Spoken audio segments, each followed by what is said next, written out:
గాంధీ గారు సౌత్ ఆఫ్రికాలో ఉన్న రోజుల్లోనే కులానికి వ్యతిరేకం. మీరు ఆశ్చర్యపోతారు ఆ విషయాన్ని. చాలా మంది తెలుసుకోవాల్సిన విషయాలు ఇవన్నీ కూడా. ఏ గాంధీని మనం కులతత్వవాది అని నిందిస్తున్నామో, ఏ గాంధీని కులం కోరుకున్నాడు దళితులని, ఆయన సౌత్ ఆఫ్రికాలో 21 సంవత్సరాలు జీవితంలో అత్యంత ముఖ్యమైన కాలం అది. 21 ఏళ్ళు ఫీనిక్స్ ఆశ్రమంలో ఆయన ఉండగా అక్కడ ఆయనతో పాటు దళితులు ఉన్నారు. అక్కడ ఇండెంచర్డ్ లేబర్ అంటారు. అంటే అక్కడికి వచ్చి ఒక రకంగా బాండెడ్ లేబర్ లా పనిచేస్తున్నటువంటి వాళ్ళందరిలో ఎక్కువ మంది దళితులే. ఒక ఏడాది ఉండొద్దు అన్న మనిషి వెళ్ళి అక్కడికి వెళ్ళి వాళ్ళతో పోరాటాల్లో మునిగిపోయి దాంతో మమేకం అయిపోయినాడు. అక్కడ ఆయన ఫీనిక్స్ ఆశ్రమం పెట్టుకున్నాడు. అక్కడ ఒక దళిత జంటని ఆశ్రమంలోకి రానిస్తే ఆశ్రమం అంతా అల్లకల్లోలం అయింది. అట్టటా అని కుదరదని రానిచ్చాడు. రానిచ్చిన తర్వాత ఒక ఆశ్చర్యమైన విషయం చెప్తాను నేను మీకు. మీరు గాంధీ గారు సినిమా చూసుంటే కనుక మీరు ఈ దృశ్యం కనిపిస్తుంది, అది వినుంటారు.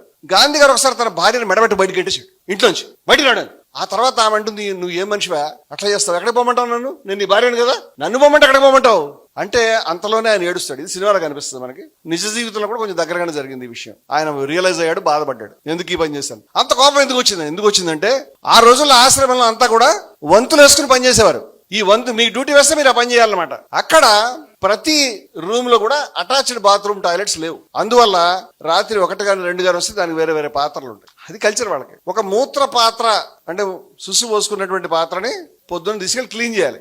ఎవరు క్లీన్ చేయాలి, ఎవరు డ్యూటీ పడితే వాళ్ళు చేయాలి. నా డ్యూటీ పడింది అనుకోండి, అన్ని రూములకు వెళ్ళి ఆ ఉచ్చపోసిన పాత్ర తీసుకెళ్లి క్లీన్ చేయాలి. ఒక రోజు కస్తూర్బా గారికి గాంధీ గారి భార్యకి డ్యూటీ పడింది.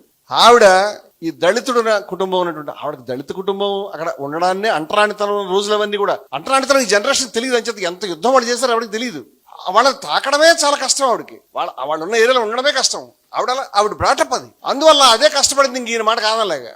ఇప్పుడు ఆ ఇంట్లోకి వెళ్ళి అక్కడ గుమాస్తా ఉన్నాడు, ఆయన దళితుడు.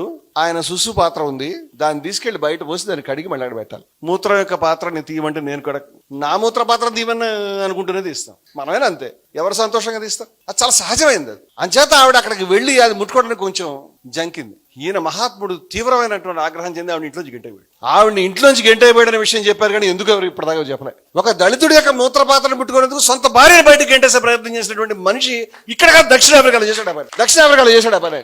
అప్పుడు ఈ దేశంలో స్వాతంత్రం లేదు. ఆ తర్వాత కూడా లేదు ఆయన చాలా కాలం. ఆ తర్వాత చెప్తాను నేను. ఇండియా వచ్చాడు. ఇండియా వచ్చిన తర్వాత ఆయన ఒక గురువు గారు గోపాలకృష్ణ గోఖలే అన్నట్టు మొత్తం అన్ని చోట్ల దేశం అంతా ఆయన పేరు ప్రతిష్టలు తీవ్రంగా ఉన్నాయి. సౌత్ ఆఫ్రికాలో మనవాడు చాలా యుద్ధాలు చేసి గెలిచాడని. కానీ ఆయన వెంటనే రంగంలోకి వెళ్ళలే. ఆయన గురువు ఏం చెప్పాడంటే, కొంచెం దేశం అంతా చూసి రావయ్యా, ప్రజలు ఎలా ఉన్నారు చూడమంటే ఆయన ఒక రైలు కంపార్ట్మెంట్ ఎక్కి భార్యతోటి మిత్రులతో కలిసి జర్నీ చేశాడు. ఆ క్రమంలోనే ఆయన మెల్లగా గావంసాకి అర్ధనగ్న పకీర్ అంటారు కదా, మామూలు గ్రామీణ రైతులు కట్టుకునేటువంటి ఒక అడ్డపంచెకి సెటిల్ అయిపోయాడు. ఆ తర్వాత ఆయన ఒక ఆశ్రమం పెట్టుకున్నాడు. ఈ ఆశ్రమంలో నడుస్తోంది బాగానే అనుకున్నప్పుడు ఒక ఆటంకం వచ్చింది. ఏంటంటే ఒక దళిత కుటుంబం వచ్చింది ఉండడానికి. ఉంటే మళ్ళీ ఇదే సమస్య. ఆ కుటుంబాన్ని ఆశ్రమంలోకి తీసుకొస్తే ఆశ్రమం మొత్తం కూలిపోతుంది. గాంధీ గారు ఈ ప్రపంచం కూలిపోయినా పట్టించుకునే మనిషి కాదు, వాళ్ళు ఉండాల్సిందే అని తెచ్చుకున్నాడు. ఈయన తెచ్చుకునేసరికి భార్య, నువ్వు వెళ్ళిపో, కావాలంటే ఇంటి దగ్గర ఉండని చెప్పాడు. సొంత తమ్ముడు మగన్లాల్ గాంధీ అని ఉంటాడు. గాంధీ గారి ఆశ్రమ వ్యవస్థలన్నింటికీ ఆయన మెయిన్ బ్రదర్ అనమాట. ఆయన నీతో పడలేవరా ఇంకా అని తువాలు తీసి దులిపేసి వెళ్ళిపోయి చెప్పాడు. ఆశ్రమానికి డబ్బు ఇచ్చేవాళ్ళు ఇవ్వడం మానేశారు. రూపాయి లేదు. చాలా మంది అన్నారు, ఆశ్రమానికి రూపాయి రాదే, ఆశ్రమం నడవదు ముందర, ఏం తిని బతకాలి. అందుకని వీళ్ళ కొంచెం బయట ఉండమని చెప్పి, కావాలంటే నీకు 10 రూపాయలు ఇచ్చిరా బయటకు వెళ్ళి, మనతో వద్దు అని చెప్పారు. గాంధీ చెప్పాడు, ఆ పరిస్థితి వస్తే, రూపాయలని పరిస్థితి వస్తే మనం అంత ఆకలికి మాడదాం.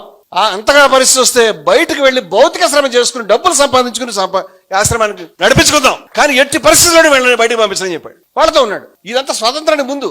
ఆ తర్వాత ఆయన స్వాతంత్రోద్యమంలోకి వచ్చాడు. అంటే మనిషి యొక్క నిశ్చయాన్ని చెప్తున్నాడు నేను. ఇవన్నీ తెలియకుండా ఇవాళ రకరకాల అబద్ధాలు. నేను కేరళ వెళ్ళినప్పుడు నారాయణగురు క్యాంపులో వాళ్ళు మాట్లాడుతూ, ఆయన క్యాస్టిస్ట్ అంటే పిచ్చి మాటలు మాట్లాడుతూ చెప్పాను. ఎందుకు అబద్ధాలు చెప్తారు మీరు అంటే, అవునవును నిజమేనండి. నిజమేం తెలిసి ప్రొఫెసర్ ఆయన, నిజమేం తెలిసి అబద్ధం ఎందుకు చెప్తున్నావు, ఊరు దుర్మార్గుడా, నిజం తెలిసి అబద్ధం చెప్తున్నావా.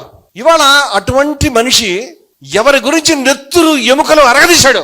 ఈ మాట నేను 25 ఏళ్ల క్రితం రాశాను, 25 years బ్యాక్. విజయ విహారంలో మా మీద దాడి జరిగింది. మొత్తం అన్ని చోట్ల మొత్తం సీజ్ అయినాయి, అరెస్టులు అయినాయి. మళ్ళా మేము తెరిచాం. మళ్ళా తెరిచినప్పుడు ఈ ఫస్ట్ ఇష్యూ రాసినప్పుడు ఈ 1-2 నెలల్లోనే ఓ పెద్ద యుద్ధం.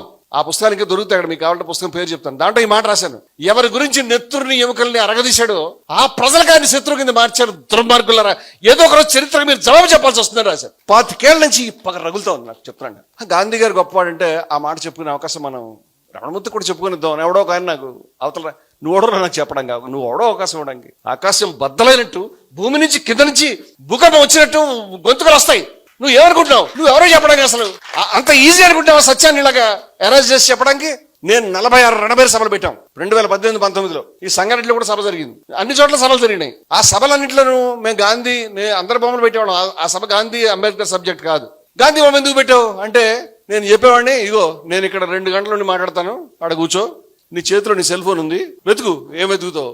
మనిషి సమానం కాదు, ఒక మనిషి ఎక్కువ ఒక మనిషి తక్కువ అని గాంధీ గారు చెప్పినట్టుగా ఒక్క ముక్క తీసి చూపించు, ఈ బ్యానర్ చించేసి వెళ్ళిపోతానని చెప్పాను. నా జీవితంలో ఎక్కడ పెట్టిన ఈ బ్యానర్.